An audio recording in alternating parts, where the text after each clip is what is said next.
What if everything you learned about ancient history is only half the story? Beneath the soil of our planet lies a hidden narrative, one that archaeologists are only just beginning to uncover. Picture this: a team of researchers brushes away centuries of dust to reveal an artifact so out of place, it shatters the timeline we've all been taught. This isn't science fiction, it's happening right now. From lost cities buried under jungles to objects that defy explanation, the past is far stranger than we ever imagined.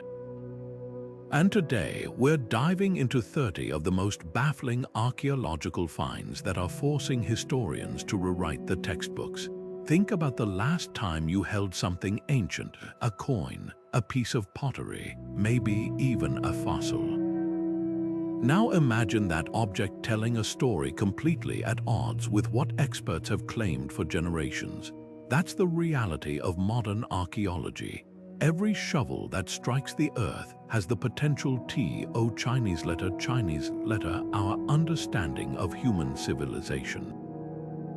Take, for example, the mysterious Antikythera Mechanism, a 2,000-year-old device so advanced it's been called the world's first computer. Or the giant stone spheres of Costa Rica, perfectly shaped by hands we still don't fully understand. These aren't just curiosities, they're clues to a past that's far more complex than we've been led to believe. So why does this matter to you? Because history isn't just a collection of dates and names, it's the foundation of who we are. Every time a new discovery upends what we thought we knew, it's not just scholars who should take notice, it's all of us. These finds challenge the very way we see human progress, creativity, and even our place in the world. And as we explore these 30 mind-bending artifacts and sites, you'll start to see the past not as a fixed story, but as a puzzle with missing pieces we're only now beginning to find. Get ready to question everything, because the ground beneath our feet is whispering secrets, and they're more astonishing than you ever dreamed. Standing atop a windswept hill in modern-day Turkey, you'd never guess what lies beneath your feet, a sprawling network of stone circles so ancient it rewrites human history. Göbekli Tepe isn't just old, it's unthinkably old. Built around 12,000 years ago, this temple complex predates Stonehenge by 6,000 years and the Great Pyramids by a staggering 7,000. But here's what truly baffles experts. The people who constructed it were supposedly hunter-gatherers, yet they carved intricate pillars adorned with foxes, scorpions, and vultures with precision that rivals later civilizations. How did they achieve this without metal tools or even permanent settlements? The mystery deepens when you realize Göbekli Tepe wasn't abandoned, it was buried. Layer by layer, someone deliberately filled in the entire site with soil, preserving it like a time capsule. Was it a ritual, a way to protect sacred knowledge? Or could it have been an attempt to hide something from future generations? The pillars themselves offer eerie clues, some weigh over 10 tons, requiring coordinated labor far beyond what small nomadic groups could muster. Even more startling, astronomical alignments suggest these ancient builders tracked celestial events with surprising accuracy. What does this mean for our understanding of history? Göbekli Tepe shatters the long-held belief that agriculture came first, sparking civilization. Here, it seems monumental architecture came before farming, before writing, before cities. It's as if we've discovered a prologue to human history that no one knew existed. Every stone, every carving whispers a question. Who were these people? What compelled them to build on such a scale? And most haunting of all, what else from that forgotten age still lies hidden, waiting to be found? Diving into the depths of the Aegean Sea in 1901, sponge fishermen stumbled upon a shipwreck that would rewrite history. Among the corroded statues and shattered pottery lay a lump of bronze so unassuming, no one guessed its significance until decades later, when X-rays revealed a labyrinth of gears more intricate than anything known from the ancient world. The Antikythera Mechanism, roughly the size of a shoebox, wasn't just a calendar or simple tool. It was a celestial calculator capable of predicting eclipses, tracking the cycles of the Olympic Games, and modeling the erratic motions of the moon with a precision that wouldn't be matched for another 1,000 years. The craftsmanship is staggering. Tiny interlocking gears, some with teeth just a millimeter wide, move in perfect synchrony to mirror the heavens. One dial even accounted for the elliptical orbit of the moon, a detail astronomers didn't grasp until the 17th century.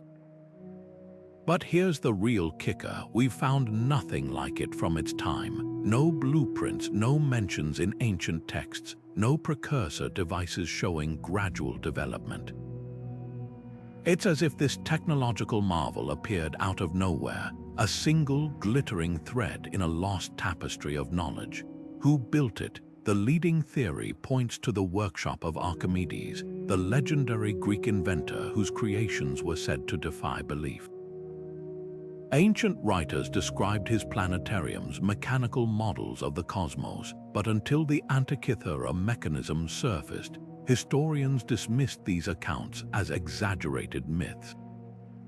Now we're left wondering, was this device a one-off masterpiece or the sole survivor of a forgotten tradition of high engineering? The seafloor near Antikythera still hides secrets. Recent dives uncovered more fragments, hinting that the original mechanism might have been even more sophisticated than we realized. What does this mean for our understanding of ancient innovation? The mechanism forces us to confront an uncomfortable truth. Civilizations rise, fall, and take their secrets with them. For all our modern arrogance, we're only now catching up to ideas that someone 2 millennia ago hammered into bronze with nothing but raw genius and hand tools. It's a humbling reminder that history isn't a straight line of progress. Sometimes the brightest sparks flicker out, leaving later generations to rediscover what was once known. Imagine holding a book that looks like it was plucked straight from a wizard's library, its pages crammed with strange, looping handwriting no one can read, illustrations of plants that don't exist, and intricate diagrams of celestial bodies that don't match any known astronomy. This isn't fantasy, it's the Voynich Manuscript, a real 400-page puzzle that's defied every attempt at translation for over a century. Carbon dated to the early 1500s, this enigmatic text has been called the most mysterious book in the world, and for good reason. Flipping through its vellum pages is like stepping into an alternate reality. The illustrations alone are enough to send shivers down your spine. Detailed drawings of unidentified plants with twisted roots and bulbous leaves, some resembling species from Earth, others utterly alien. Then there are the astrological charts, filled with unfamiliar constellations and zodiac symbols that don't align with any known system.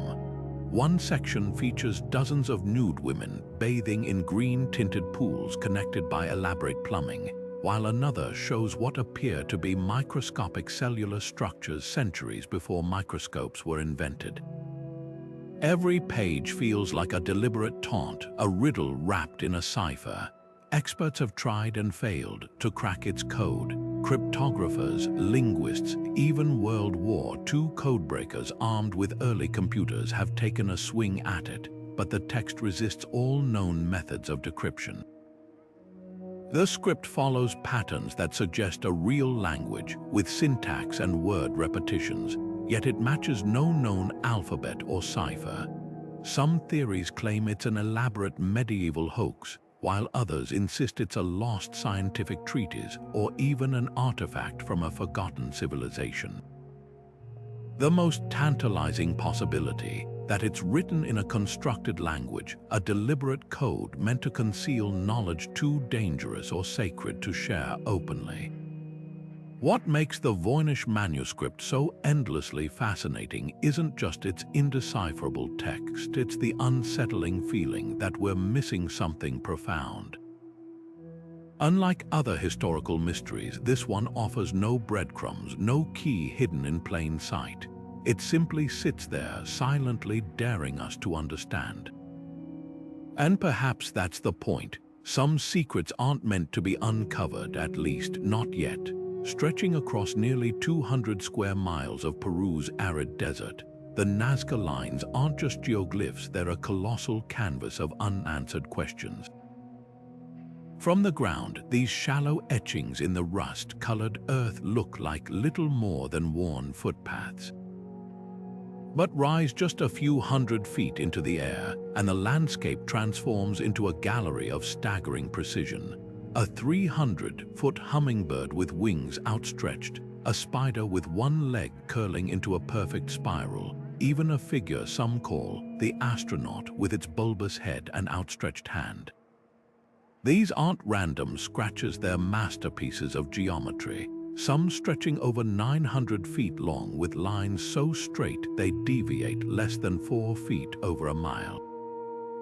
How did the Nazca people, who flourished between 200 BC and 600 CE, achieve such accuracy without the ability to fly? Archaeologists have proposed ingenious methods involving ropes, stakes, and scaled-up blueprints, but the truth remains elusive. Even more puzzling is the why. Some researchers argue the lines align with celestial events. The giant spider may mirror the Orion constellation, while other formations point to solstice sunrises. Others suggest they were sacred pathways for religious processions, their massive scale meant to be seen by deities soaring above. Then there are the theories that push boundaries. The sheer scale has fueled speculation about ancient aviation. Could the Nazca have built primitive balloons or gliders to survey their work? And yes, the infamous ancient astronaut hypothesis persists, with some pointing to the biomorphic designs as potential signals to otherworldly visitors. But here's what often gets lost in the sensationalism. The Nazca culture left behind pottery adorned with the same animals depicted in the lines, proving these images held deep cultural significance.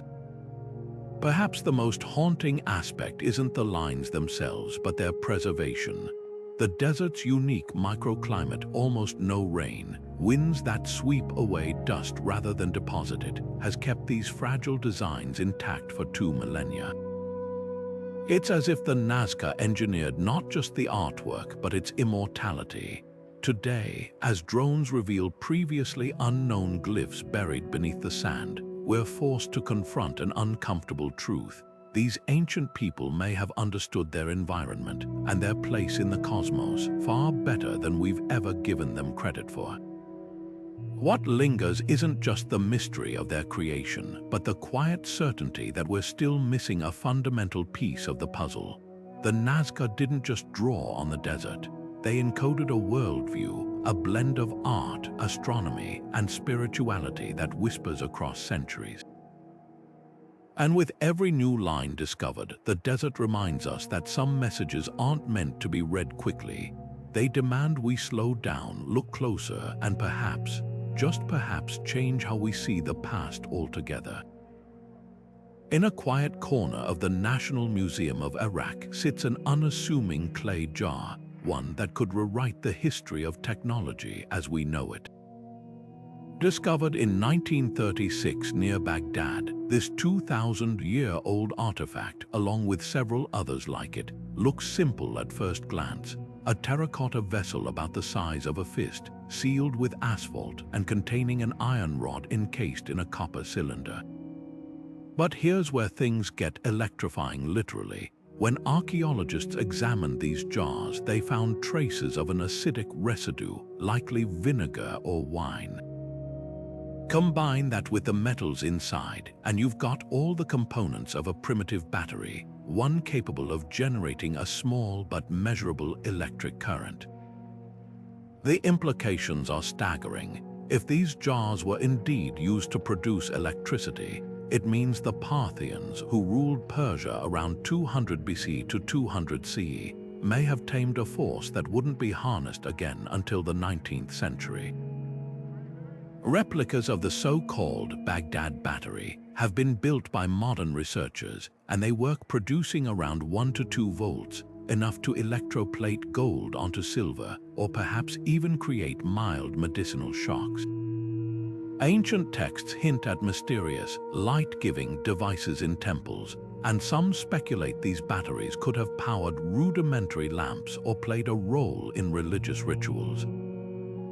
But the mystery only deepens from there. Why is there no written record of this technology? How could such a groundbreaking discovery vanish without a trace? One theory suggests these batteries were rare, perhaps the work of a single inventive mind whose knowledge died with them. Others argue they were more widely used, but the fragile nature of the jars and the inevitable decay of organic materials over centuries left little evidence behind.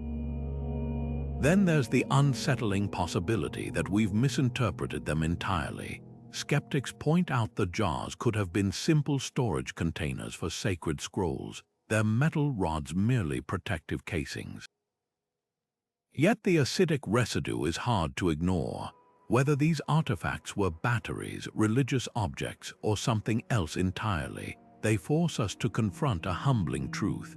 Ancient civilizations may have stumbled upon ideas we still don't fully understand. The Baghdad Battery isn't just a relic, it's a spark in the dark, illuminating how much of humanity's ingenuity remains buried, waiting to be rediscovered. And that's the real shock, not just what we've found, but what we've yet to find. High above the city of Cusco, the fortress of Sacsayhuamán looms like a giant stone puzzle, one that's left engineers and archaeologists scratching their heads for centuries. Its walls, built from limestone blocks so massive the largest weighs over 300 tons, fit together with a precision that defies belief. Run your fingers along the seams, and you won't even find space for a razor blade, let alone a sheet of paper. The curves, angles, and interlocking shapes look almost organic, as if the stones melted together like wax. But here's the catch. The Inca built this marvel in the 15th century without mortar, without the wheel, and here's the real kicker, without any written language to blueprint their designs. How did they do it? The traditional explanation involves patience, trial and error, and a technique called ashlar masonry, where stones are painstakingly shaped to fit.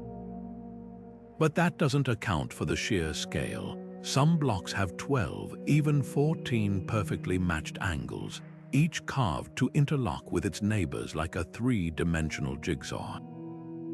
Modern engineers have tried replicating the process with primitive tools, and even with lasers and diamond-tipped drills, achieving such precision would be a formidable challenge. Then there's the mystery of transportation. These megaliths were quarried miles away across rugged terrain, yet there's no evidence of ramps, rollers, or even draft animals strong enough to move them. Inca legends speak of stones softened by a magical plant or guided into place by the sound of a golden-rod, tales dismissed as myth, until you consider the eerie lack of tool marks on many surfaces.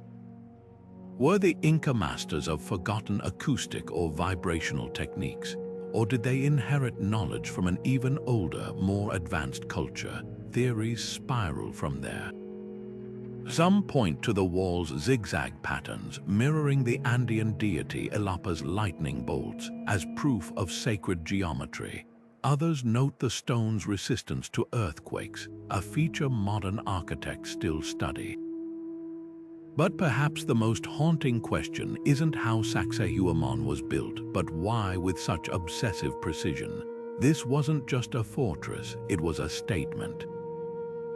A declaration that the Inca understood stone, earth, and time in ways we're only beginning to grasp. And as the morning sun cast shadows across those seamless joints, the walls seemed to whisper, "You've only seen half the story." In the Topkapi Palace Museum in Istanbul, A single sheet of parchment has ignited one of history's most enduring geographical mysteries. Drawn in 1513 by Ottoman Admiral Piri Reis, this map doesn't just depict the known world of its time, it shows the impossible. Nestled at the bottom of the page, barely recognizable to modern eyes, lies the coastline of Antarctica, a continent that wouldn't be officially discovered for another 300 years. But here's what defies all logic. The landmass is rendered without its modern ice cap, revealing contours that match radar surveys of the bedrock beneath today's frozen wasteland. How could a 16th century navigator know what lay beneath miles of glacial armor that's been in place for at least 6,000 years? The map's own annotations offer a tantalizing clue. Reis wrote that he compiled it from 20 older sources, including charts dating back to the time of Alexander the Great. Some were so ancient, he noted, they'd been used by the infidels, likely referencing pre-Islamic Mediterranean civilizations. This suggests the admiral wasn't working from first-hand exploration, but piecing together fragments of a far older cartographic tradition. Even more startling, the map accurately places the Amazon River's mouth and depicts the Andes Mountains, features Europeans hadn't yet documented. It's as if Reis had access to a global survey conducted millennia before the Age of Discovery. Mainstream scholars propose alternative explanations. Could the land labeled Antarctica actually be a distorted version of South America? The two continents do share rough similarities in outline, but this theory crumbles when you examine the map's latitude and longitude lines, which plot the mysterious landmass far too south to be mistaken for anything else. Then there's the chilling precision of Queen Maud Land's coastline, a region now buried under ice so thick its shape wasn't confirmed until 20th century seismic surveys. The odds of guessing its contours correctly are astronomically low. What secrets were lost to time? Ancient Greek texts speak of a southern landmass hypothesized by Ptolemy, while medieval Arab geographers wrote of legendary maps kept in Alexandria's great library. Could fragments of this knowledge have survived, passed down through generations of sailors and scholars until they reached Reis's hands? Or does the map point to an even more radical possibility, that a forgotten seafaring culture millennia ago charted the globe with an accuracy we'd struggle to match without satellites? The Piri Reis Map doesn't just challenge history, it taunts us. Every line, every annotation whispers of missing chapters in humanity's story. And as modern scans reveal even fainter details hidden in its faded ink, one thing becomes clear: this isn't just a map. It's a ghost haunting the edges of what we think we know. Deep in the mountains of China's Bayan-Ha region, a discovery in 1938 would spark a debate that still rages today. When archaeologist Kai Pu-Te entered a remote cave system, he stumbled upon something straight out of science fiction. Hundreds of stone discs, each roughly 12 inches wide, with a perfect hole in the center, and covered in spiral grooves so fine they looked almost machined. But the real shock came when researchers examined them under magnification. Those grooves weren't random, they were writing. Tiny, intricate hieroglyphs telling a story that shouldn't exist.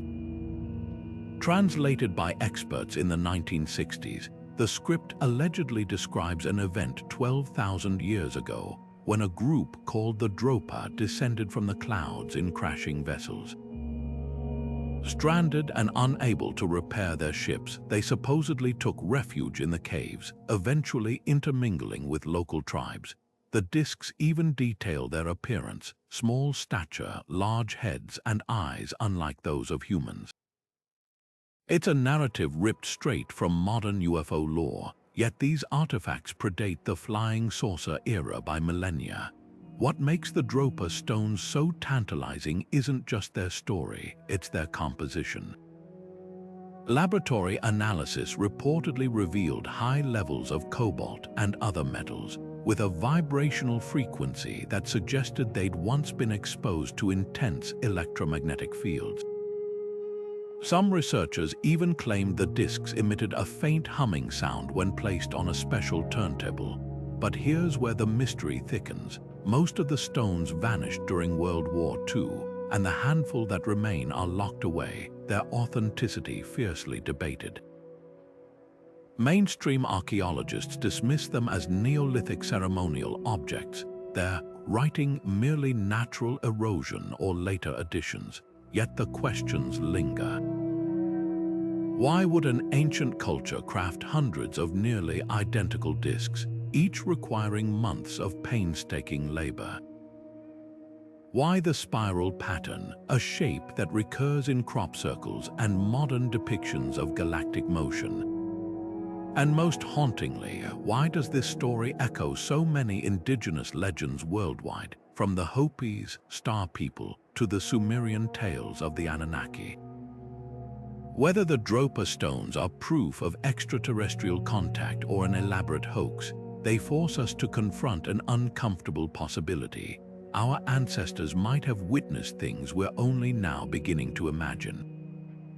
And buried in those silent caves, other secrets may still wait, patient as stone. Cut straight into the side of Phoenix Mountain in China's Zhejiang province, the Longyou caves are a subterranean marvel that defies logic. Discovered in 1992 when a curious villager drained a local pond, these hand-carved chambers stretch across an area equivalent to 5 football fields, every inch chiseled from solid sandstone with astonishing precision. But here's what stops historians in their tracks. Despite their staggering scale, there's not a single written record, tool fragment, or even a whisper of oral tradition about who built them or why. It's as if an entire civilization rolled up its sleeves, excavated nearly 1 million cubic feet of stone, and then vanished without leaving a footprint. Step inside and the craftsmanship takes your breath away. The walls are covered in uniform chisel marks, each groove spaced exactly 2 inches apart, a level of consistency that suggests either an army of workers or an unimaginable span of time. The ceilings soar to nearly 100 feet in places, their arched beams meticulously shaped to distribute weight, a technique modern engineers confirm would prevent collapse. Even more puzzling are the supporting pillars, positioned at intervals that mirror the structural principles used in Roman aqueducts, though these caves predate contact between China and the West by centuries. Then there's the question of logistics. Removing that much stone would have required hauling away enough rubble to fill 3,000 dump trucks, yet there's no debris pile nearby, no quarry site, no trace of where it all went. Local legends speak of a mythical emperor who hid his treasure underground, while fringe theorists float ideas about ancient mining operations or even secret military bunkers. But the most compelling clue might lie in the cave's acoustics. Certain chambers amplify sound in eerie ways, with echoes that linger for nearly 10 seconds. Was this a deliberate design feature, a place for rituals, meditation, or some lost form of sonic technology? The silence of history is deafening. No soot marks from torches, no artifacts, no burial remains, just 36 caverns frozen in perfect anonymity. And that's the real mystery, not just how they were built, but why their builders ensured they'd be forgotten. Perhaps the answer lies deeper, in the uncharted tunnels rumored to connect these caves to others across the region. For now, the mountain keeps its secrets, reminding us that some chapters of the past aren't just missing, they were never meant to be read. Buried in the dense jungles of Costa Rica's Dogū Delta, the stone spheres look like something from an alien chessboard, perfectly round, impossibly smooth, and scattered across the landscape as if dropped by giants. Ranging from the size of a bowling ball to massive orbs over 8 feet in diameter and weighing up to 16 tons, these granite spheres are so precisely shaped that modern engineers struggle to explain how they were crafted without metal tools or advanced technology. The mystery only deepens when you realize they were made by a culture that left no written records, no blueprints, and no clues as to why they devoted centuries to this singular, obsessive task.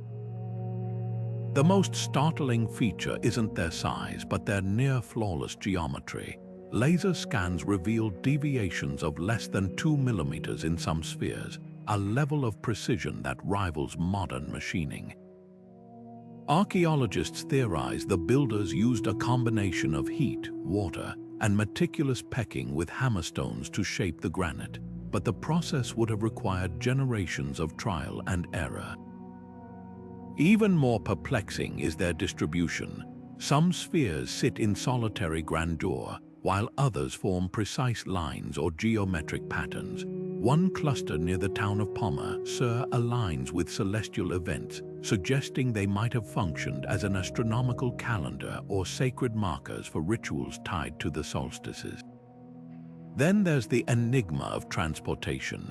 These spheres were quarried miles from their final locations, hauled through swamps and over rugged terrain without wheels or draft animals. Indigenous legends speak of the stones being moved by the god Taura, who commanded them to fly into place, a tantalizing echo of similar myths from other ancient megalithic cultures. Modern experiments show that even with wooden sledges and hundreds of workers, moving just one of the larger spheres would be a Herculean feat. What were they for? Theories range from the practical to the poetic. Some researchers propose they symbolized celestial bodies, acting as a physical map of the stars. Others believe they marked territorial boundaries or sacred sites, their flawless surfaces representing the perfection of the divine. A few even speculate they were sonic devices, capable of resonating at specific frequencies during ceremonies. But the truth may be even stranger.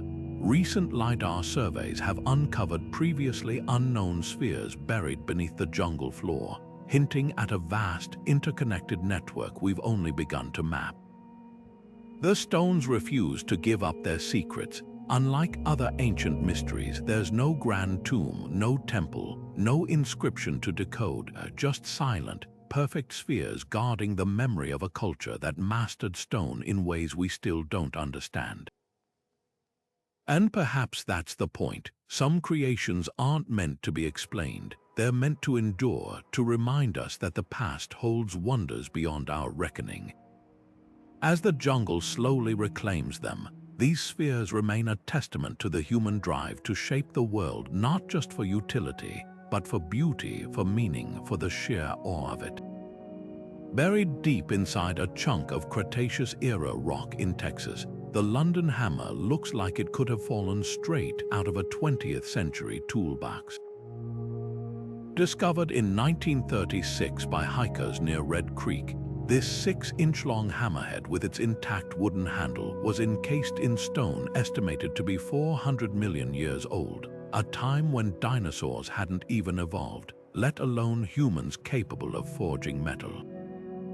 The discovery sent shockwaves through both archaeological and geological circles, not just because of its bizarre placement, but because the hammer itself defies easy explanation. Tests on the metal revealed an unusual composition around 96% iron, 2% chlorine, and traces of sulfur, a blend unlike any modern alloy. Even stranger, the wooden handle showed signs of partial petrification, a process that typically takes millennia. Mainstream science has dismissed the hammer as a case of natural concretion, where minerals slowly form around a more recent object, making it appear embedded in ancient rock. But here's the catch. The rock surrounding the hammer shows no signs of cracking or disturbance, suggesting the object was sealed inside before the stone solidified. Could this be evidence of a lost civilization advanced enough to forge iron millions of years before such technology was thought to exist? Some researchers point to similar anomalies, like the 200-million-year-old shoe print fossil found in Nevada or the mysterious metal spheres from South Africa's Precambrian strata, as hints of a deeper, untold history. Others propose a simpler answer, that our current geological dating methods, while reliable in most cases, might occasionally misplace objects due to rare mineral interactions or undiscovered natural processes. But what lingers isn't just the question of how.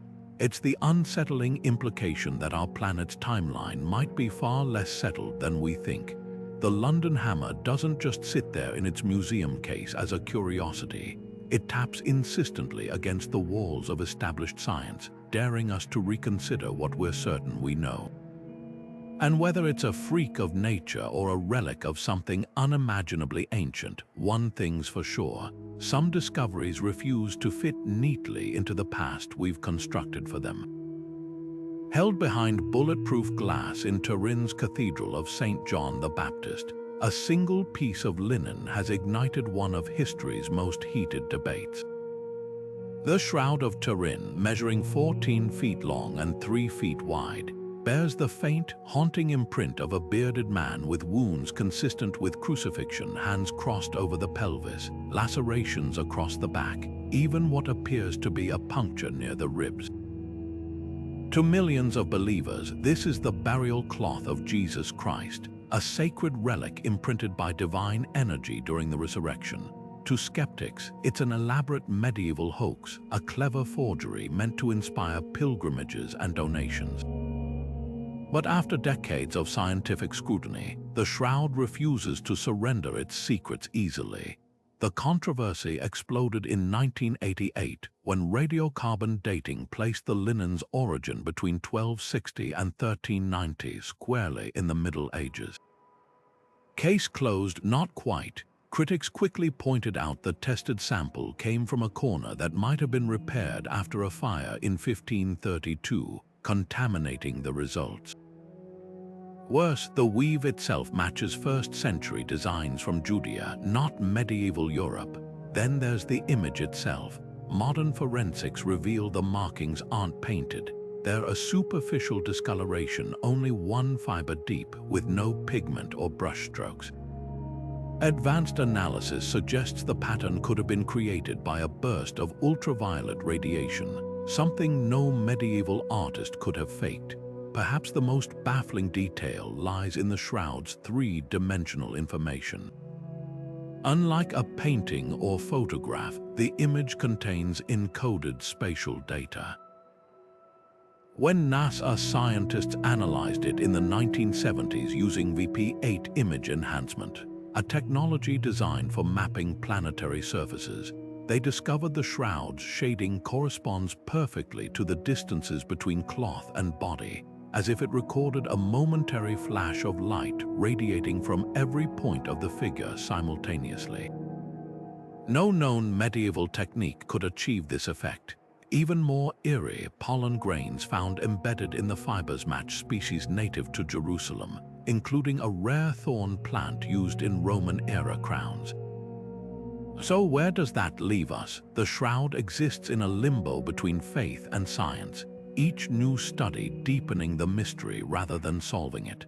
Some researchers propose it could be the work of Leonardo da Vinci, who allegedly experimented with early photography techniques.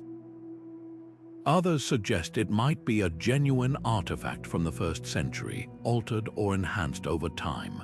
But the most haunting possibility is the simplest, that we're staring at a relic that defies every tool we've thrown at it, a silent witness to an event that reshaped history.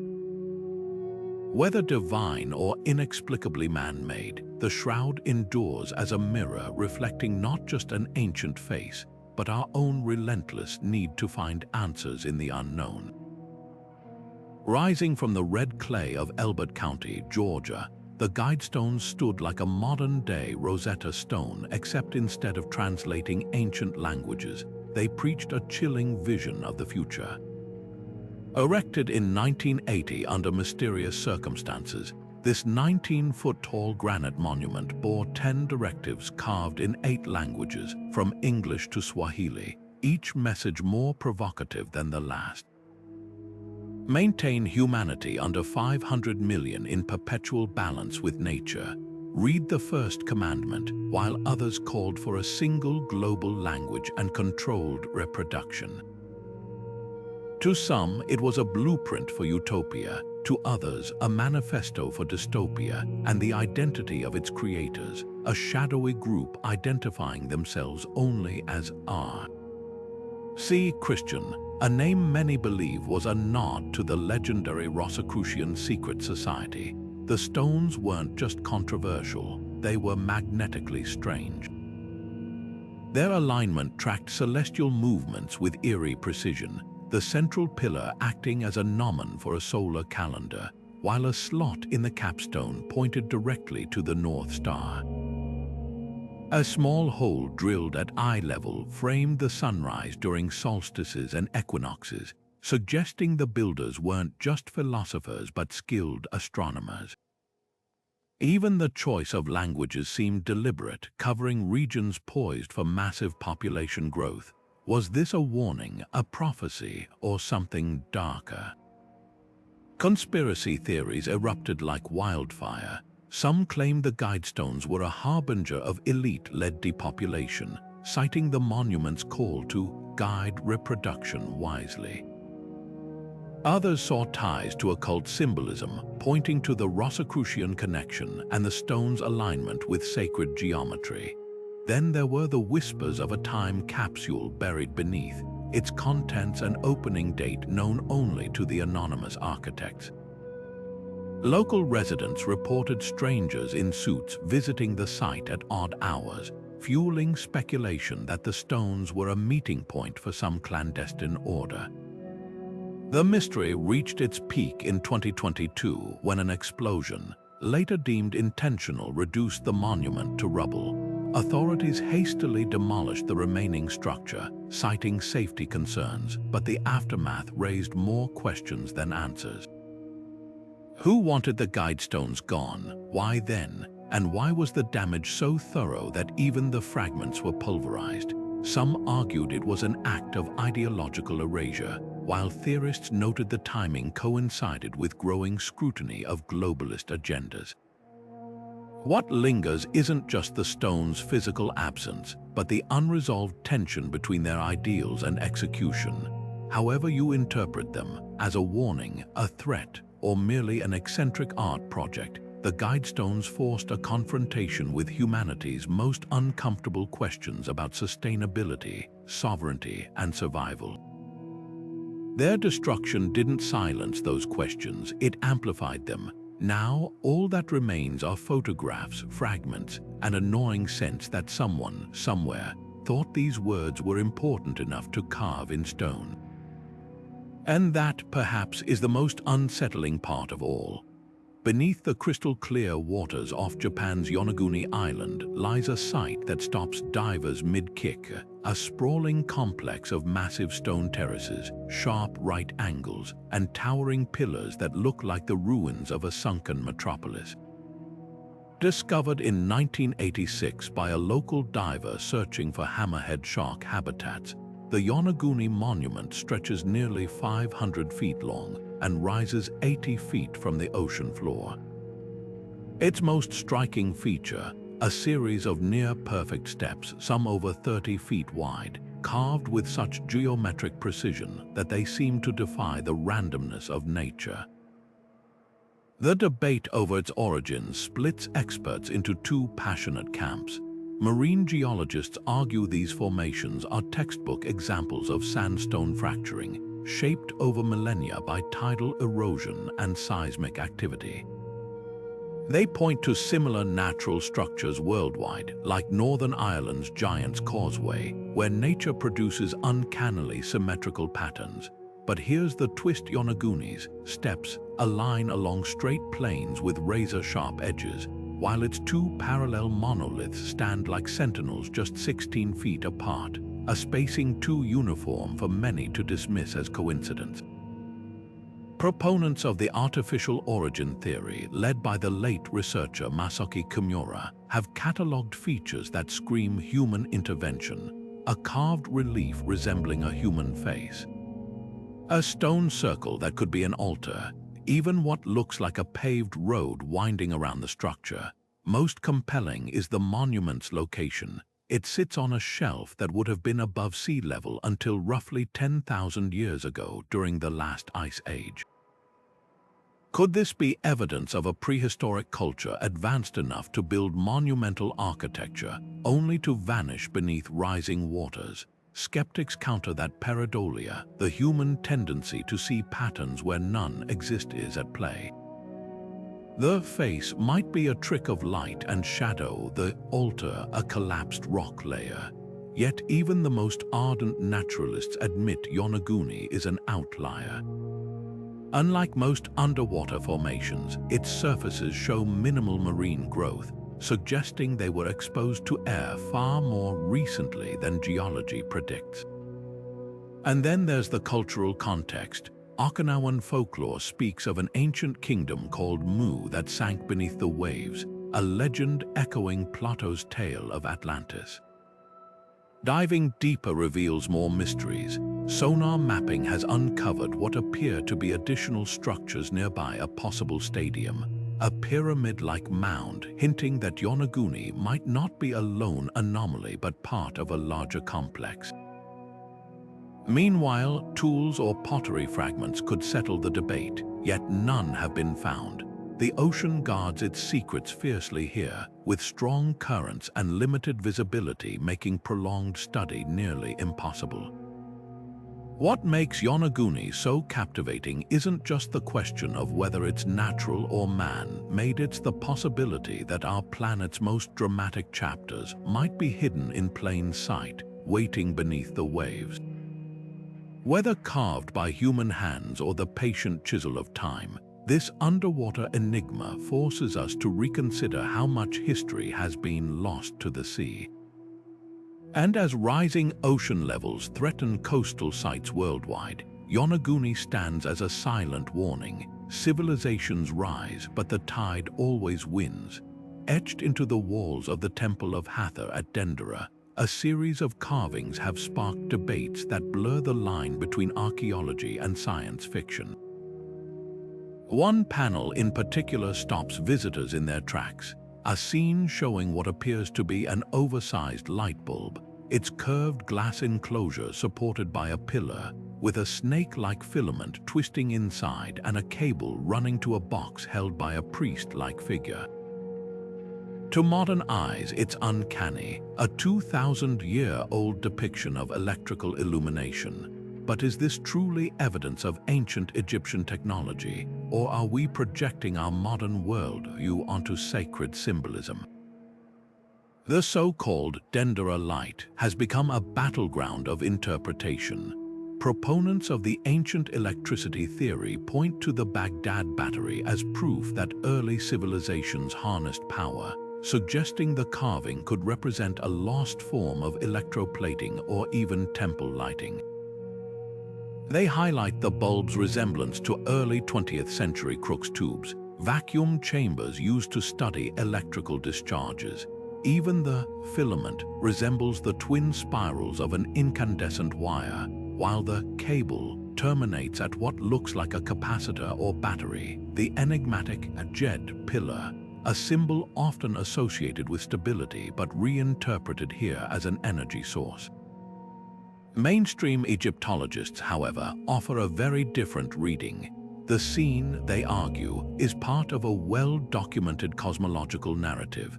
The bulb more likely represents a lotus flower, a sacred symbol of creation, with a filament depicting the serpent god Hemsut emerging from its petals.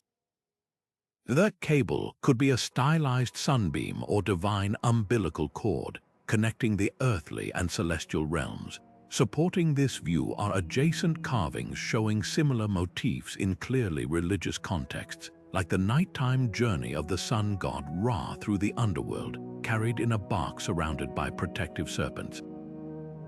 Yet the mystery lingers. Why does this particular configuration so closely mirror electrical components?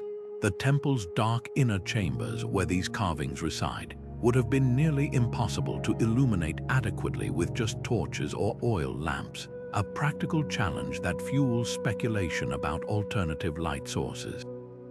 Experiments with replicas of the Baghdad Battery have shown that, when filled with grape juice, an acidic agent available to ancient Egyptians, such devices can produce a faint glow, enough, perhaps, to create an otherworldly aura in a sacred space. Perhaps the most fascinating aspect isn't whether the Egyptians had light bulbs, but how this debate reveals our own biases. We live in an age of electricity, so we see its reflection in ancient art. The Dendera carving forces us to confront how easily we superimpose modern frameworks onto the past, even as it reminds us that ancient cultures might have understood energy, spiritual or otherwise, in ways we're only beginning to grasp. Whether it's a divine metaphor or a forgotten technology, one thing is certain: the walls of Dendera still hold secrets, and they shine far brighter than any single interpretation. Standing sentinel along the windswept slopes of Easter Island, the Moai stare with hollow eyes, their stoic faces hiding a story of ingenuity and mystery. These towering stone figures, some weighing over 80 tons and standing 30 feet tall, were carved from volcanic tuff by the Rapa Nui people between 1300 and 1500 CE. But their sheer scale isn't the only puzzle. It's how they traveled miles across rugged terrain without wheels, draft animals, or even ample timber for sledges. For decades, scholars assumed the statues were dragged horizontally on wooden rollers, a theory supported by oral traditions describing their movement lying down. Then in 2012, a radical experiment turned everything upside down literally. Archaeologists Terry Hunt and Carl Lipo proposed the unthinkable. What if the Moai didn't slide, they walked? With ropes tied around their heads and bases, teams of just 18 people could rock the statues forward in a shuffling motion, making them appear to march across the landscape like colossal toddlers. Video demonstrations of this method went viral, showing how slight tilts and coordinated tugs could propel a replica Moai hundreds of feet in minutes. The evidence aligns with worn roads found on the island, their concave surfaces suggesting repeated lateral movement rather than straight dragging. But here's the twist: this walking theory doesn't just explain how the Moai moved, it hints at why. The statues weren't solitary monuments, they were communal projects, their transport a ritual as significant as their carving.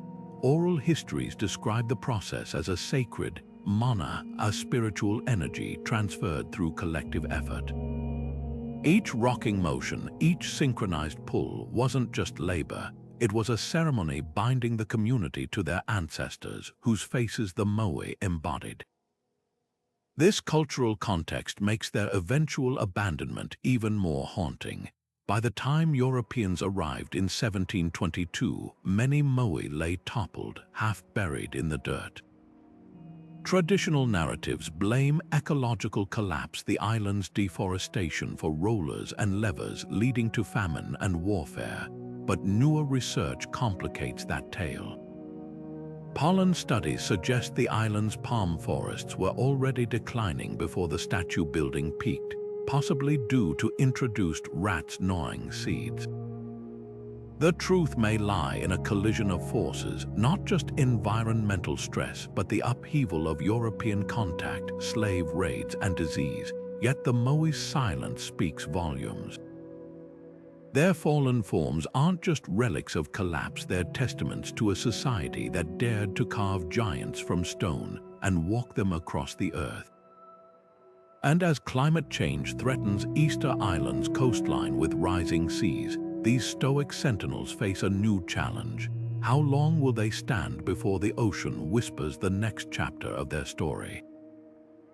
In a quiet field near Clydebank, Scotland, a massive sandstone slab lies half buried, its surface alive with swirling spirals, concentric circles, and mysterious geometric patterns carved by hands 5,000 years ago. The Kochno stone isn't just another prehistoric artifact. It's a sprawling canvas of ancient symbolism, stretching over 40 feet long and covered in nearly 100 intricate markings. When archaeologist Ludovic McClellan first uncovered it in 1887, he described the carvings as a labyrinth of the mind, their meaning obscured by the centuries.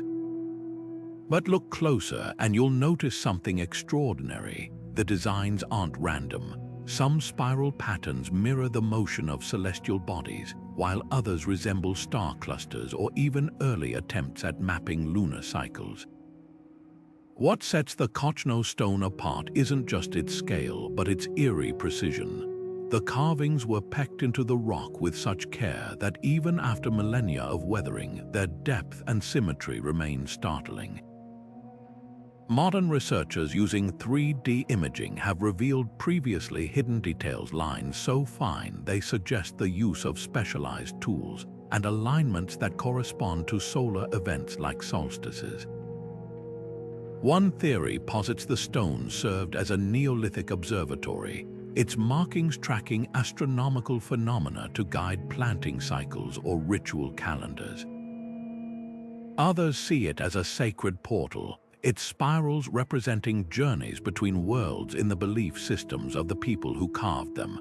The mystery deepens when you consider the stone's companions. Similar petroglyphs have been found across Europe, from Ireland's Newgrange to the Italian Alps, hinting at a shared visual language among prehistoric cultures. But the Kochno stone's complexity is unmatched, its dense network of symbols layered like a palimpsest, suggesting it was revisited and reworked over generations. Was this a communal art project, a spiritual epicenter, or a teacher's slate for passing down cosmic knowledge? For decades, the stone was reburied to protect it from vandalism, leaving its secrets literally underground. Recent excavations have sparked new debates, with some researchers proposing the markings encode acoustic properties. Certain patterns might resonate at frequencies used in ancient sound rituals. Others note the resemblance between the spirals and trance-induced visions, linking the stone to shamanic practices. One haunting detail lingers: footprints found pressed into the rock nearby, fossilized reminders of the people who once gathered here, perhaps under a sky brimming with stars we'll never see as brightly again.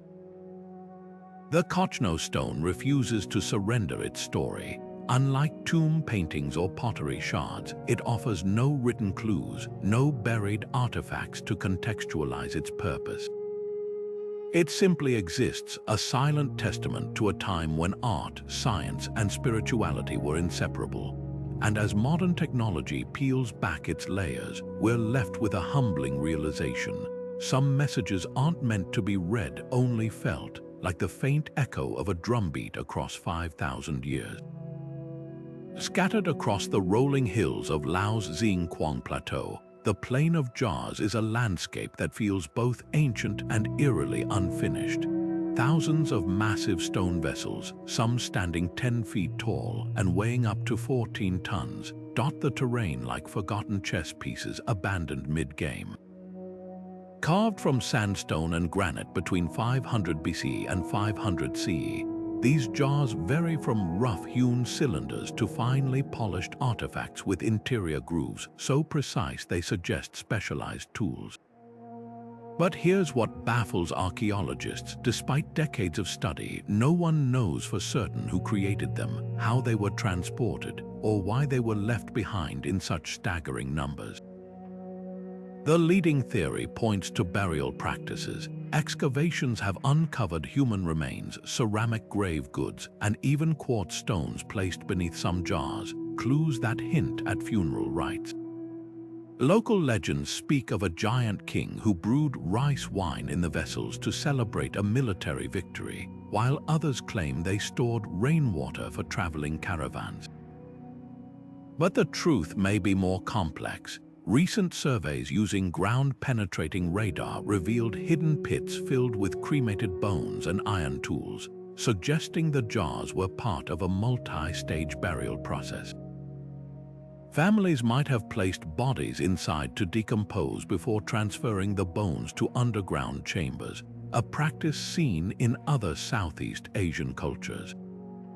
Yet this doesn't explain the jar's sheer volume: over 90 known sites containing thousands of vessels, many clustered in patterns that mirror celestial alignments. Transporting these giants adds another layer of mystery. The nearest quarries lie miles away, across rugged terrain with no evidence of ramps or sledges. Some researchers propose log rolling techniques, while oral traditions describe a mythical vine that softened the stone, allowing it to be molded like clay. Even more puzzling is the jar's abrupt abandonment. By the time the Khmer Empire rose to power in the 9th century, the culture behind the jars had vanished without leaving written records or descendants to preserve their story.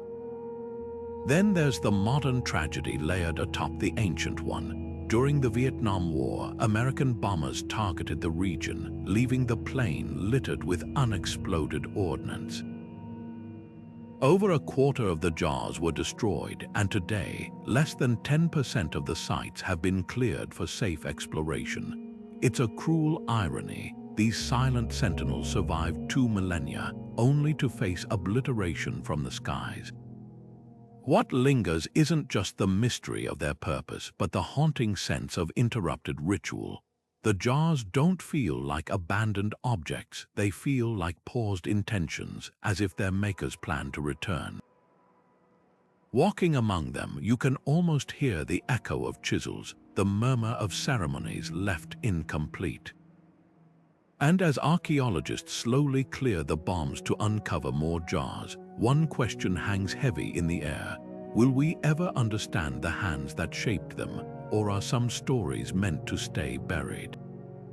Buried beneath the rolling hills of Transylvania, the Tartaria tablets whisper a secret that could rewrite the history of human communication. Discovered in 1961 near the village of Tartaria, these small, triangular clay slabs, each no larger than a palm, are etched with symbols so strange they predate the earliest known Sumerian cuneiform by nearly 2,000 years. The markings aren't random scratches, they're deliberate, organized, arranged in rows that suggest a system, perhaps even a language. For decades, scholars have grappled with the implications. If these symbols truly represent writing, then the cradle of civilization might not lie in Mesopotamia, as we've long believed, but in a forgotten corner of Europe. What makes these tablets so revolutionary isn't just their age. Radiocarbon dating places them around 5,300 BC, but their isolation. Unlike the Sumerians, who left behind temples, cities, and thousands of clay records, the people who crafted the Tartaria tablets vanished without a trace. No grand ruins, no pottery shards covered in matching symbols, not even a burial site to hint at their identity. It's as if these 3 tiny artifacts were dropped through a crack in time, the sole survivors of a culture erased by millennia. The symbols themselves resemble nothing else in the archaeological record. Comb-like strokes, branching lines, and circular impressions that some researchers interpret as numerical tallies, while others see them as ritual sigils or even early attempts at phonetic script. The mystery deepens when you consider where they were found. Nestled among the bones of a woman and child in a burial pit, the tablets rested near a clay figurine with sun-like eyes, a detail that sparked theories linking them to a prehistoric sun-worshipping cult. Could the markings be sacred invocations meant to guide the dead to an afterlife, or were they practical, like ownership tags for livestock or grain stores? Without more examples, deciphering them is like trying to reconstruct an entire alphabet from a single word. Then there's the haunting question of why this civilization left no other traces. One theory suggests a cataclysm, a flood or invasion that wiped out the tablet makers before their culture could flourish. Another proposes that their writing system was a fleeting experiment, abandoned when oral tradition proved more practical. But the most tantalizing possibility is that we simply haven't looked hard enough. Recent excavations in the Balkans have uncovered settlements like Vinča, where similar symbols appear on pottery fragments, hinting at a broader network of proto-writing that stretched across ancient Europe. What's at stake isn't just bragging rights for the first writers, it's a fundamental shift in how we understand human innovation. If the Tartaria tablets are indeed writing, they prove that brilliance isn't confined to the so-called great civilizations of textbooks. It flickers everywhere, in hills and valleys we've yet to dig, in cultures whose names we'll never know. And as archaeologists sift through the dirt of southeastern Europe, they're left with a humbling thought. Perhaps writing wasn't invented once in one place, but many times by many hands. Each attempt a whisper against the silence of prehistory, most lost, and only a few, like these enigmatic tablets, surviving to murmur, "We were here." Buried in the soil of ancient Japan, the Dogū figurines stare back at us with hollow, owl-like eyes, their coiled bodies and exaggerated proportions looking less like human art and more like visitors from another world. These small clay statues, dating back to the Jomon period around 14,000 to 300 BCE, are among the most enigmatic artifacts ever unearthed in East Asia. With their bulbous limbs, tapered waists, and intricate cord-marked patterns, they seem to defy both time and explanation. Some have slit-shaped pupils that stretch unnervingly wide, while others wear what appear to be goggles or helmets, their torsos wrapped in straps that resemble harnesses. It's no wonder these figures have sparked wild theories, from ancient astronaut encounters to prehistoric visions of the divine. What makes the Dogū so haunting isn't just their appearance, it's their context. Found in graves and ritual sites across Japan, they were often deliberately broken before burial, a practice suggesting they played a role in spiritual or healing ceremonies. One prevalent theory holds that they were talismans, their fragmented state symbolizing the transfer of illness or misfortune from a person into the clay. Another interpretation paints them as fertility symbols, their exaggerated hips and swollen bellies echoing the life-giving forces of nature. But the most tantalizing possibility lies in their otherworldly designs. Could these figurines represent shamanic visions, crafted during trances to depict beings from realms beyond our own? The Jomon people left no written records, but their pottery and tools reveal a culture deeply attuned to the rhythms of earth and sky. If they communed with spirits, the Dogū might be the closest we'll ever get to seeing what they saw. Then there's the spaceman hypothesis. The most famous Dogū, the so-called Shakoki Dogū, or goggle-eyed Dogū, looks strikingly like a figure clad in a snug, futuristic suit. Its wide, goggled eyes and geometric torso markings have drawn comparisons to modern diving gear or even astronaut uniforms. While mainstream archaeologists dismiss these parallels as coincidence, the resemblance is uncanny enough to fuel speculation.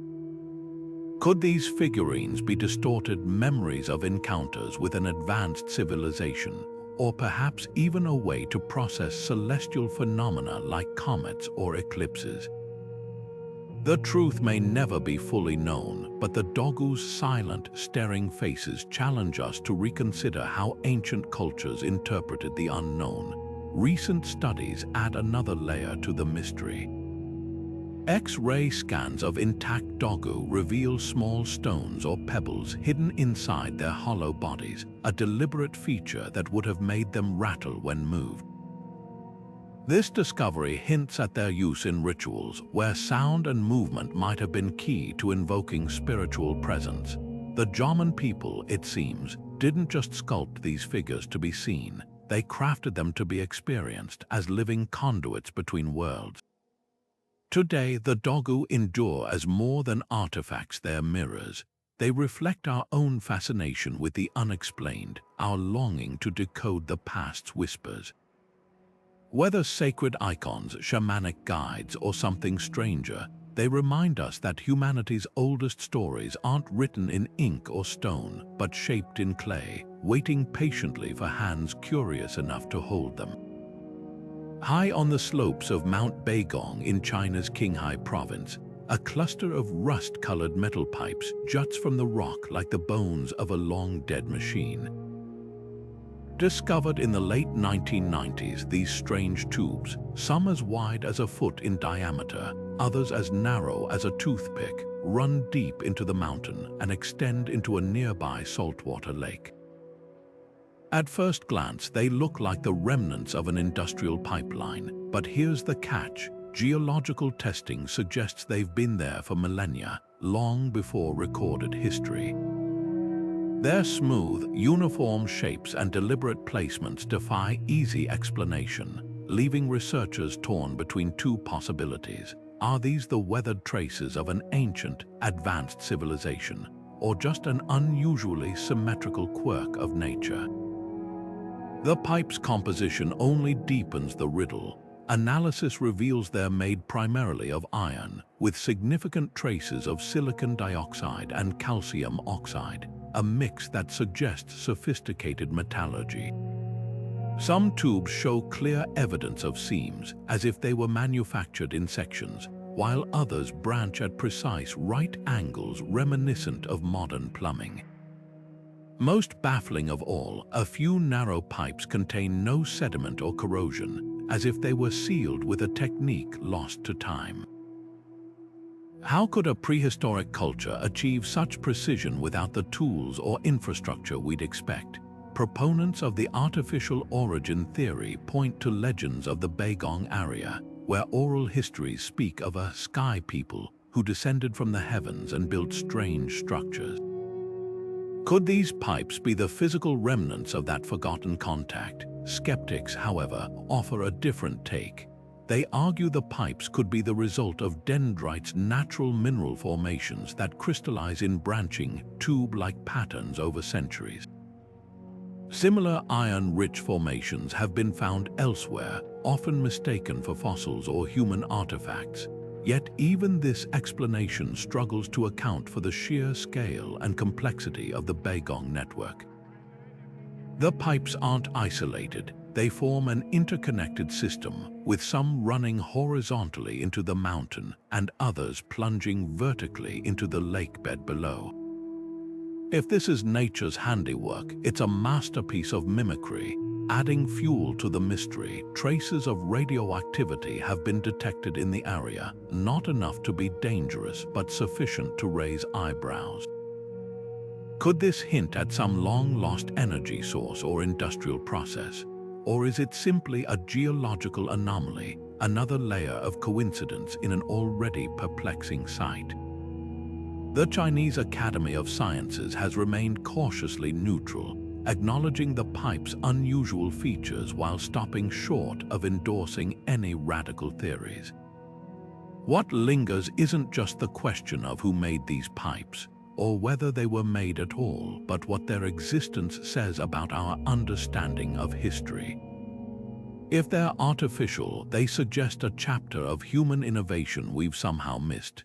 If they're natural, they're a reminder that the Earth can still sculpt wonders that fool even the sharpest eyes. Either way, Mount Baigong stands as a silent challenge, its rusted veins whispering a riddle we've yet to solve. Buried in the dust of ancient Mesopotamia, the Ubaid lizardmen stand frozen in time, their elongated heads, almond-shaped eyes, and slithering limbs etched with an eerie precision that defies simple explanation. Dating back to the Ubaid period around 5,500 BCE, these clay figurines depict humanoid figures with unmistakably reptilian features, sloping shoulders, scaled textures, and postures that seem to straddle the line between human and serpent. Some cradle infants against their chests, while others clutch ritual objects, their expressions frozen in what might be reverence or warning. To modern eyes, they look like something straight out of science fiction, but to the people who crafted them, they may have represented something far more profound. The mystery isn't just their appearance, it's their ubiquity. Excavations across modern-day Iraq have uncovered hundreds of these figures, often in domestic settings like homes and child burials, suggesting they held deep cultural significance. Were they deities, ancestral spirits, or perhaps symbolic guardians against the unseen dangers of the Mesopotamian marshes, where snakes and lizards were both revered and feared? One prevailing theory links them to the water god Enki, a central figure in Sumerian mythology often associated with wisdom, creation, and the life-giving rivers that sustained early civilization. Enki's later depictions sometimes feature serpentine motifs, hinting at a possible evolutionary link between these early Ubaid figurines and the complex pantheon that would follow. Yet the lizardmen's unsettling realism raises even darker questions. Unlike the stylized gods of later eras, these figures possess an almost zoological accuracy, their tapered limbs and textured skin mirroring real reptiles with unsettling fidelity. Could they be remnants of a forgotten cult that worshipped serpentine beings? Some researchers point to global parallels, from the plumed serpent deities of Mesoamerica to the Nagas of Hindu and Buddhist lore, as evidence of a shared archetype buried deep in humanity's subconscious. Others suggest a more pragmatic origin. The figures might represent shamanic transformations, depicting ritualists who donned lizard-like costumes to channel otherworldly powers. Then there's the fringe theory that refuses to die. Could these statues be distorted memories of an actual reptilian species, either mythical or, as some conspiracy theorists insist, extraterrestrial? While mainstream archaeology dismisses such claims, the Ubaid lizardmen's unblinking stares seem to mock our certainty. Their very existence forces us to confront how little we truly know about the beliefs of prehistoric societies. Without written records, we're left to interpret their intent through the silent language of clay and posture, a code we've only begun to crack. What lingers isn't just the question of what these figures meant, but why they vanished. By the time the Sumerian city-states rose to prominence, the lizardmen had faded from the artistic record, replaced by the horned crowns and bearded gods we recognize today. Did their cult die out, or was their imagery absorbed and sanitized into the myths that followed? As modern excavations continue to unearth more of these enigmatic figures, one thing becomes clear. The Ubaid people saw something in the meeting of human and reptilian forms that spoke to the very essence of life, death, and the mysteries that slither beneath the surface of history. And until we decipher their message, these ancient sentinels will keep their secrets, coiled tight as a serpent in the sands of time. Tucked away in Sweden's National Library, a monstrous tome known as the Codex Gigas, or the Devil's Bible, looms over visitors with an almost supernatural presence. Weighing in at a staggering 165 pounds and stretching nearly 3 feet tall, this 13th century manuscript isn't just notable for its size. It's the unsettling legend behind its creation that sends chills down the spine. According to medieval lore, a disgraced monk named Herman the Recluse made a pact with the devil to scribe the entire book in a single night, trading his soul for the ability to complete an impossible task. Whether fact or folklore, the story lingers like a shadow over the pages, amplified by one of the most infamous illustrations in history, a full-page portrait of the devil himself, grinning from ear to ear with clawed hands and a hulking, emaciated frame. But the Codex Gigas is more than just a spooky relic. It's a breathtaking snapshot of medieval scholarship. Alongside its ominous artwork, the book contains a complete Latin Bible, historical chronicles, medical texts, and even exorcism formulas, all penned in a single, unbroken hand. The uniformity of the script is so precise that experts estimate it would have taken at least 5 years of non-stop writing to complete. So how did one man, devils help or not, manage such a feat? Some scholars propose the monk wasn't alone, suggesting a team of scribes worked in shifts to maintain the consistent style. Others point to the monk's possible imprisonment, theorizing he might have been given decades to atone for his sins through this monumental labor. Then there's the devil in the details, literally. The infamous illustration isn't just a random doodle. It's placed directly opposite a heavenly depiction of the New Jerusalem, creating a deliberate juxtaposition of salvation and damnation. This duality threads through the entire manuscript. Pages on healing herbs sit beside spells to ward off evil spirits, while calendars marking saints' days share space with charms against demonic possession.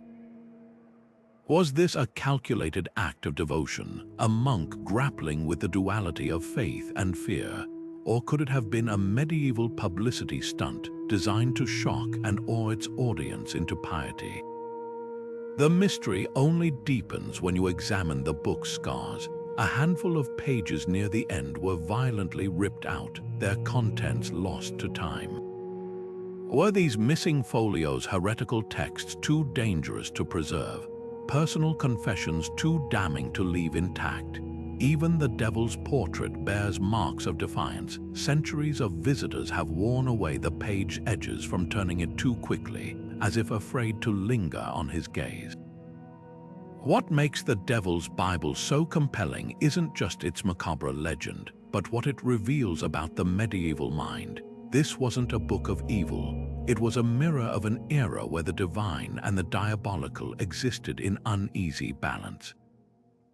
In its sprawling script and haunting art, we see a world where faith was a battleground and every stroke of the pen could be a prayer or a pact. And as the codex sits quietly in its glass case, one question lingers. Did the monk truly bargain with the devil, or was the real magic simply the human will to create something enduring, something that would outlast even the darkest legends? Stretching across Malta's rocky landscape like ghostly train tracks from another age, the cart ruts of Malta carve their way through the island's limestone with eerie precision. These parallel grooves, some measuring up to 15 inches deep and spaced consistently apart, crisscross cliffs, dive into the sea, and even climb steep slopes, defying simple explanations. At first glance, they look like the scars left by countless wooden carts hauling heavy loads over centuries, but peer closer and the mystery unravels. Why do some ruts intersect at perfect angles, forming complex junctions that suggest a deliberate network rather than random wear? How could carts have navigated stretches where the tracks vanish abruptly at cliff edges, only to reappear on the other side of a bay?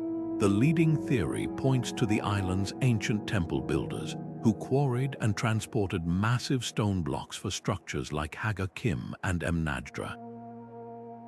The rut's uniform width, averaging around 4.5 feet, matches the axle span of known Bronze Age vehicles, where patterns suggest repeated use, possibly by sledges dragging stones lubricated with water or animal fat. Yet this practical explanation stumbles when confronted with the rut's sheer ubiquity. Over 150 separate sites have been documented, some in areas with no obvious connection to quarries or settlements. Even stranger, their depth varies dramatically from shallow scratches to channels deep enough to swallow a calf, implying they weren't all created for the same purpose. Alternative theories spiral into the realm of the extraordinary. Could the ruts have guided ceremonial processions, their paths tracing sacred routes between temples? Some align with solstice sunrises, hinting at an astronomical function. Others note the groove's resemblance to irrigation channels, though Malta's lack of rivers makes this unlikely. Then there's the fringe hypothesis that the ruts were part of a long-lost system for transporting megaliths using some form of primitive rail or conveyor, a technology lost to time. The most haunting question isn't how they were made, but why they endure. Unlike weathered carvings or eroded buildings, these grooves have resisted millennia of wind and rain. The island's soft limestone should have worn them smooth within centuries, yet they remain starkly visible. Some researchers propose the ruts were periodically recut, maintained by generations who understood their importance. Others speculate that the very act of carving altered the rock's composition, creating a more resistant surface through heat or chemical changes.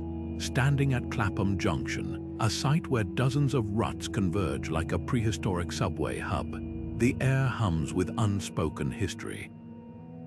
These aren't just utilitarian marks, they're a language written in stone, a testament to a society that moved through its world with purpose we can only guess at. And as the Mediterranean sun casts shadows across the grooves, they seem to whisper, the truth isn't lost, it's waiting beneath your feet if you know how to look. Buried 20 feet beneath the banks of Romania's Mureș River, a wedge-shaped hunk of metal lay hidden for millennia until a routine excavation in 1974 unearthed something that shouldn't exist.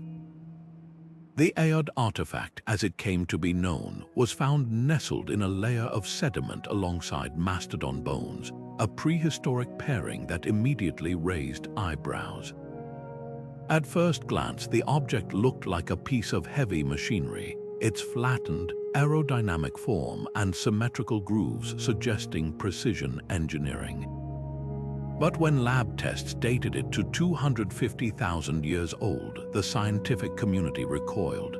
This wasn't just an anomaly, it was a temporal impossibility.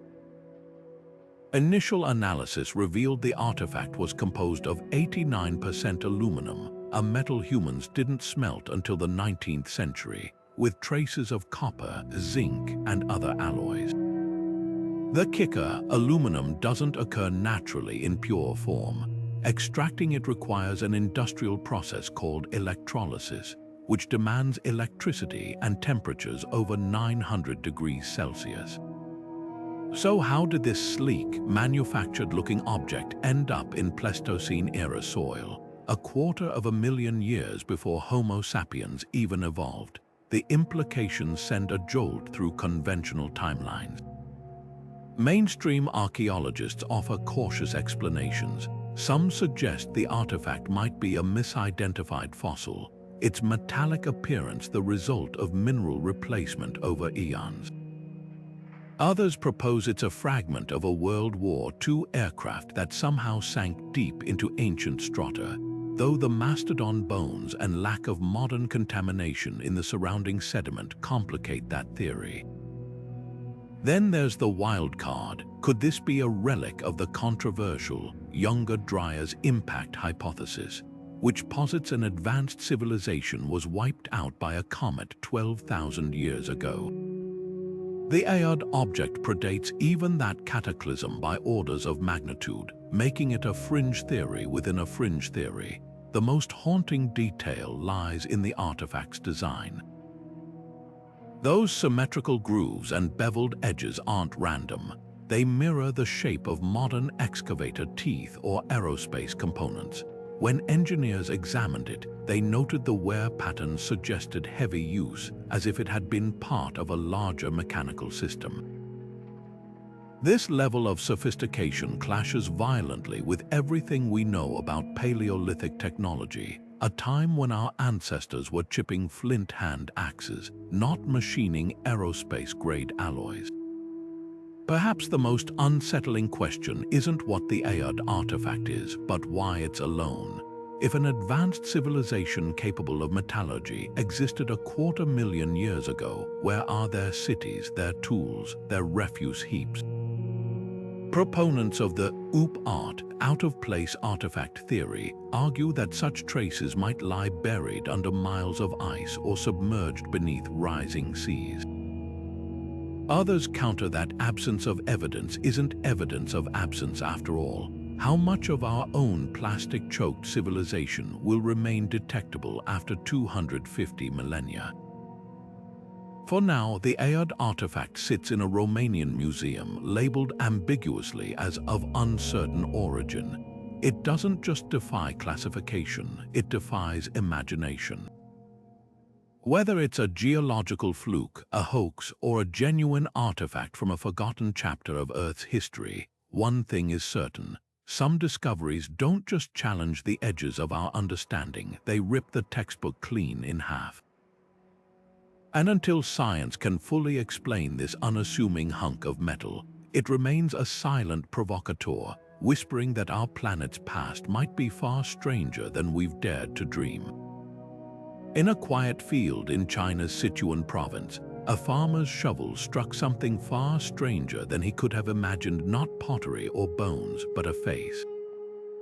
Not just any face, but one with hollow, angular eyes, a gaping mouth, and ears that stretched unnaturally wide, as if frozen in mid-scream. This was no ordinary artifact. It was a Sacsayhuamán mask, one of dozens unearthed in 1986, and it would shatter everything experts thought they knew about ancient China. These masks aren't just unusual, they're alien.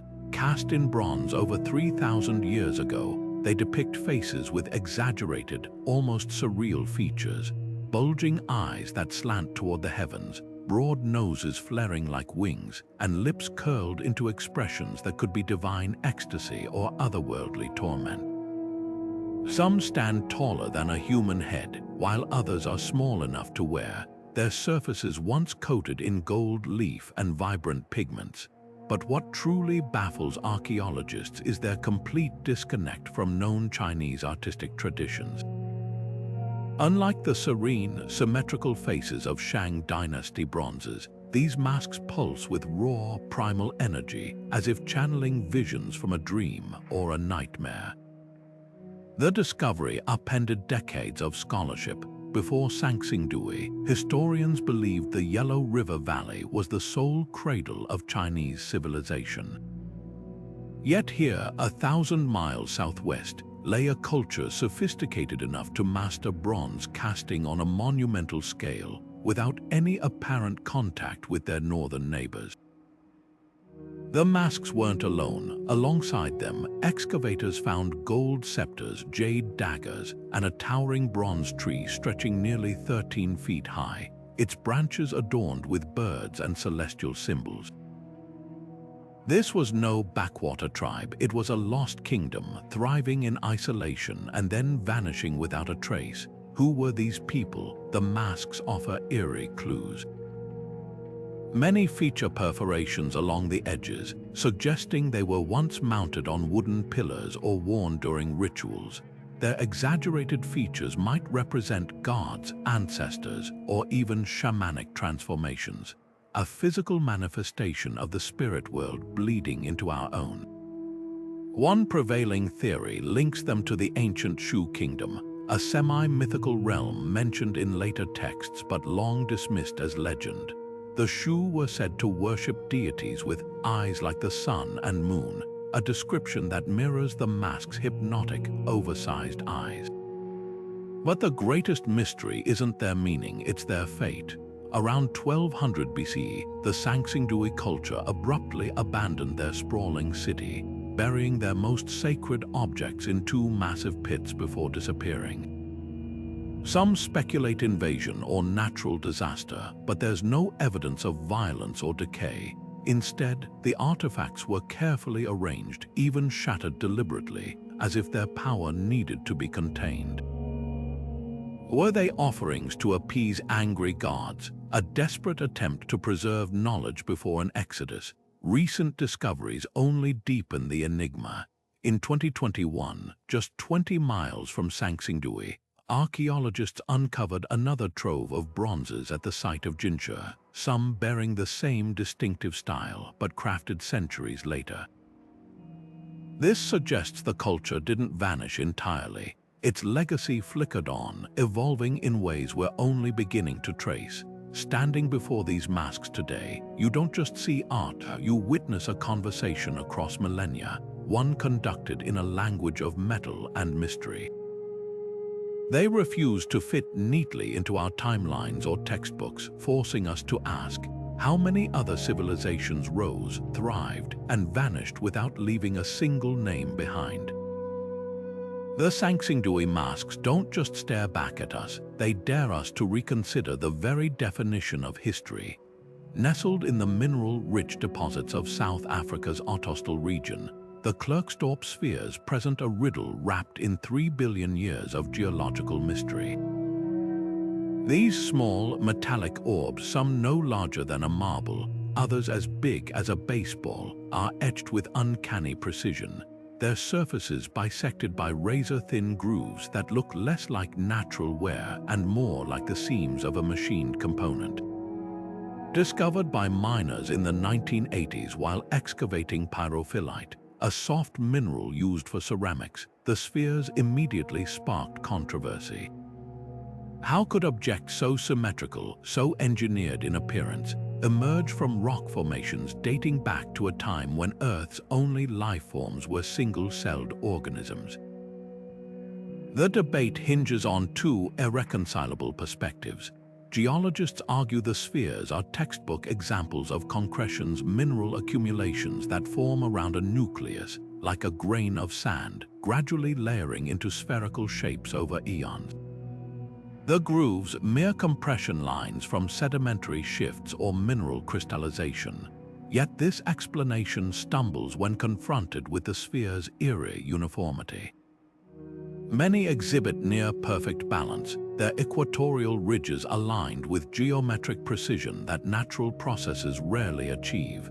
Some even consist of an alloy rarely found in nature, a blend of hematite and wollastonite fused under conditions that, according to conventional geology, shouldn't exist in prehistoric sediment. Then there's the fringe theory that refuses to fade. Could these be artifacts of a lost, even non-human civilization? Proponents point to the sphere's resemblance to modern ball bearings or gyroscopic components, suggesting they might be remnants of ancient machinery. The alloy's unusual properties fuel speculation. Some spheres, when tested, registered anomalous electromagnetic signatures, leading to wild conjectures about energy storage or even interstellar technology. But here's the wrench in that theory. 3 billion years predates not just human industry, but complex life itself. If these were manufactured, the implications would rewrite not just history, but our understanding of time itself. Perhaps the most compelling clue lies in the sphere's context. Unlike isolated oddities, they're found in clusters, often embedded in layers of volcanic ash. This hints at a volcanic origin where extreme heat and pressure could have forged their metallic composition. Yet even this theory grapples with the groove's precision. Experiments replicating natural formation processes produce rough, asymmetrical lumps, nothing like the Klerksdorp sphere's uncanny regularity. What lingers isn't just the question of their origin, but the unsettling way they defy categorization. These objects exist at the edge of our understanding, a liminal space where geology brushes against the inexplicable. Whether marvels of nature or relics of something unimaginable, they serve as a humbling reminder. Earth's deepest secrets aren't always buried in ruins or temples. Sometimes they're hidden in plain sight, waiting in the rocks for us to ask the right questions. Buried in the dry soil of Peru's Ica Desert, a collection of stones tells a story that shouldn't exist, a story of humans and dinosaurs sharing the same world. The Ica stones, first brought to global attention in the 1960s by local farmer Basilio Ashuya, are etched with scenes that defy conventional history. Men riding triceratops like horses, surgeons performing advanced medical procedures, and telescopes trained on celestial bodies. Some depict maps of unknown continents, while others show what appear to be blood transfusions or even heart surgeries. But it's the dinosaur imagery that sparks the fiercest debate. These carvings, numbering in the tens of thousands, present creatures like stegosaurs and pterodactyls with startling anatomical accuracy details paleontologists only confirmed decades after the stones were discovered. The controversy hinges on one explosive question: how could an ancient culture have known what dinosaurs looked like millions of years before modern science reconstructed their skeletons? Skeptics dismiss the stones as an elaborate hoax, pointing to Ushuaia's later admission that he forged some of them to sell to tourists. Yet even this confession leaves gaps. The sheer volume of stones, many unearthed from tombs and geological layers predating modern contact, suggests a deeper origin. Some specimens show weathering and mineral deposits consistent with centuries of burial, while their carving techniques match pre-Columbian styles. Even more puzzling, independent researchers have documented stones emerging from undisturbed strata during irrigation projects, far from where Ushuaia operated. Then there's the content itself. Many carvings showcase knowledge that seems impossibly advanced for their time. One stone depicts a human figure peering through a telescope, an instrument invented in Europe centuries after the Inca Empire fell. Others illustrate complex medical scenes, including cesarean sections and organ transplants, with tools resembling modern surgical equipment. Could these be symbolic representations, or do they hint at a lost civilization with technology rivaling our own? Indigenous oral traditions speak of the Cholachacui, a mythical race said to possess otherworldly knowledge, while Spanish chronicles describe Inca legends of giant lizards roaming the land. The most compelling argument against forgery lies in the stone's consistency. Across thousands of examples, the artistic style remains uniform, with no anachronistic elements like modern clothing or machinery. The dinosaurs aren't Hollywood monsters. They're anatomically precise, right down to the positioning of spinal plates on stegosaurs, a detail only confirmed by fossil evidence in the late 20th century. Even the hoax theory struggles to explain how a rural farmer could have access to such specialized paleontological knowledge decades before it became common public record. What if the truth lies somewhere in between? Some researchers propose the stones are a palimpsest, a mix of ancient artifacts and modern additions, with older carvings reinterpreted or embellished over time. Pre-Inca cultures like the Paracas left behind intricate textiles and geoglyphs, demonstrating a flair for symbolic storytelling. Could later generations have added layers of meaning, blending myth with observation? The stone's deeper mystery isn't just their origin, but their purpose. Were they teaching tools, sacred records, or warnings for future generations? Today, the Ica stones remain in limbo, too controversial for mainstream archaeology, yet too persistent to ignore. Locked away in private collections and small museums, they challenge us to reconsider the boundaries of history. Whether ancient art or modern deception, their greatest power lies in the questions they force us to ask. How much of the past have we misunderstood? And how many other impossible artifacts are waiting to rewrite the story of humanity? Stretching across the murky floor of the Baltic Sea, a shape glows on sonar screens like a beacon from another world. Discovered in 2011 by Swedish explorer Peter Lindberg and his Ocean X team, this massive disc-like structure, nicknamed the Baltic Sea Anomaly, measures nearly 200 feet across, its surface etched with what appear to be staircases, corridors, and geometric patterns. At first glance, it resembles the Millennium Falcon frozen in time, complete with a rounded central dome and trailing ridges that fan out like engine exhaust ports. But here's where the mystery deepens. Divers who have ventured near the site report compasses spinning wildly, electronic equipment failing, and an eerie sensation of being watched, phenomena that defy easy explanation. Initial theories pointed to a glacial deposit or underwater rock formation, smoothed by millennia of currents, yet core samples revealed something far stranger. The object's surface isn't porous like natural stone. It's dense, almost metallic, with high concentrations of limonite and goethite minerals that often form around metal artifacts. Even more baffling, sonar scans detected a 90-degree angle ledge jutting from the main structure, a feature almost unheard of in nature. Marine geologists remain divided, with some insisting it's a rare but explainable geological fluke, while others concede its symmetry and composition are unlike any known seabed formation. Then there are the reports that veer into the uncanny.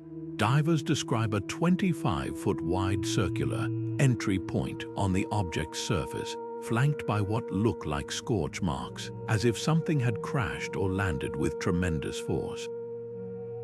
One team member claimed their cameras inexplicably drained of battery power when approaching the structure, while underwater radios emitted strange interference patterns.